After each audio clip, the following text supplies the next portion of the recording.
Let's talk about why the friend zone does not exist. Friend zone is this made-up idea that was essentially created by men who try to justify any rejection by a woman. Now, to this creator's credit, she may be genuinely unfamiliar with the phenomenon I'm about to describe because she as a person may be very direct and forward with men in her life, but not all women are. Friend zone is a very specific kind of relationship where, while the woman may refer to the man as her friend, she's also constantly leading him on for one reason or another, usually some kind of personal gain. These are the kinds of relationships where she calls him her friend, but then gets jealous when he hangs out with other girls or likes another girl. She expects him to go on date-like activities with her and even sometimes expects him to pay. Some guys will use the friend zone as an excuse for getting rejected, but most of the time, it's these guys who are dealing with these really awkward, ambiguous middle ground relationships where they're constantly expected to give boyfriend benefits without receiving any girlfriend benefits.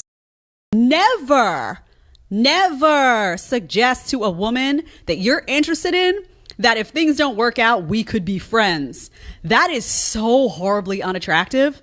Horribly unattractive. Like, even if she was into you when she saw you, even if she thought you were cute, you had the attitude walking over, even if you deliver the great intro line, you have that little tag in there, like, if it doesn't work, we can be friends. Oh man, she's just like, bye. We should be genuine. The dating game today is a joke. The second a lady shows interest, she's hit with the work of art. I have a sweetheart.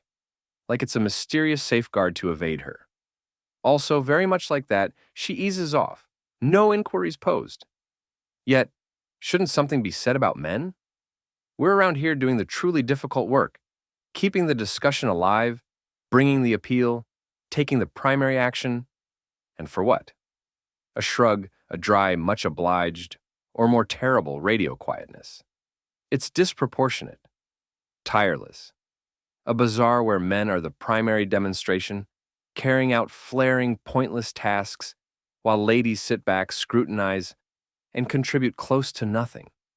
Also, paradise deny we goof, since one small slip-up, and abruptly, we're the antagonist in her story. In the interim, her slips up. She has a perpetual stock of supports on reserve. Men are supposed to engage, fascinate, and charm every minute of every day, all while stepping on eggshells, alarmed by doing or saying some unacceptable thing. Also, what's her job? Negligible exertion? Most extreme assumptions. It's an unmitigated twofold norm. Like men are running a long-distance race while ladies are going for an easygoing walk, every so often bringing up how we could improve. This isn't dating. It's a small time show. And in all honesty, it's depleting.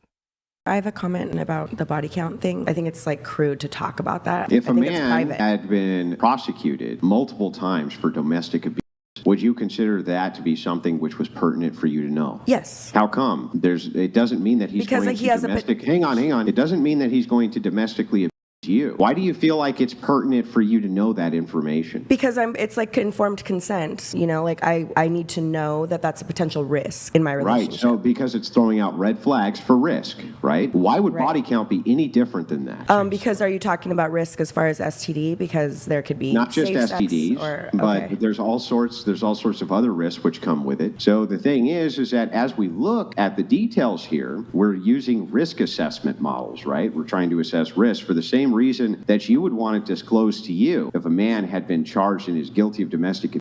Why would that then be wrong for a man to want to know the body count of a woman to assess his own risk? How much should your man make in a year? Can we make it monthly? Sure. At least 100K a month. Isn't that a bit high compared to the average income out there? Well, if I'm talking about my partner, I don't think so. Why not? If I'm making 10K a month, he should be making 10 times more than me. And that kind of puts me in the feminine position, and I view him as the masculine, as the main provider in our family, as we're going to grow, expand our family. 100K a month? She's not even that attractive, maybe a 4 to 5 without makeup. The only man making 100K a month is using her face for NBA full-court basketball. Between her forehead and teeth, you've got all the backboards you need. These women are beyond delusional when they aren't even close to high value. The entitlement is off the charts. Here's the kicker. A few ladies rush to get down on a person's way of behaving, yet when it's their chance to reflect, crickets. The pietism is glaring. Correspondence in connections implies exertion from the two sides, not only one. On the off chance that you're not offering anything of real value, don't be astounded when he gets up and leaves. Is anyone shocked men are going Mgtow by the thousand?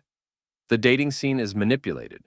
Folks are supposed to carry out arbitrary tasks, perform like bizarre jokesters, nevertheless, get accused when things go to pieces. In the interim, she has a reinforcement program all set, continuing on gracefully. What's more, we should not imagine dating was consistently this wreck. Once upon a time, you needed to appear face-to-face, gather a few guts, and demonstrate you merited her time. No taking cover behind screens, no languid DMs. It required exertion, genuine, substantial exertion. You were unable to look at her Instagram or Kindling profile to check similarity. You needed to depend on veritable association.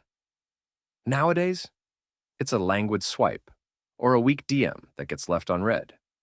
The excitement of the pursuit, the strength of strolling across a space to make proper acquaintance, gone. We've exchanged legitimate association for algorithmic accommodation, and we can't help thinking about why sentiment feels so empty. Dating's turned into a modest knockoff of what it used to be, a watered-down rendition with none of the rush, exertion, or regard that once made it significant. Until the two sides move forward and begin offering genuine exertion that would be useful, the dating scene is ill-fated to remain this unbalanced wreck. What's more, truly, more men are understanding it's simply not worth the problem. I saw a video the other day. A girl's like, men are afraid to come up to us. They're not afraid to come up to you. I mean, maybe some feel a little insecure, but by and large, they're just like, I don't need this aggravation today. I don't need some diva aggravation today, because more often than not, what do? Nasty, like a little attitude, puckered lips. The pucker look. They're tired. They're tired. They're tired of getting made fun of. They're tired of being, abused. They're tired of getting, oh, I'm a meme now. Because why? Because I looked your way for 2 seconds in the gym? Nobody thinks they're average, or most people do not think that they are average. Is this confidence or is this delusion? And what inspired this video was me posting a TikTok from one of my girl interviews.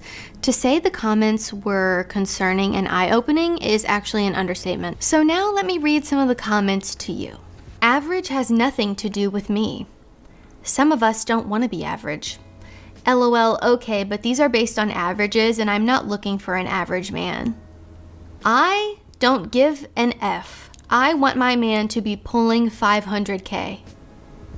My soul left my body when I read that one. No one can survive with less than 70K. Let's be very for real.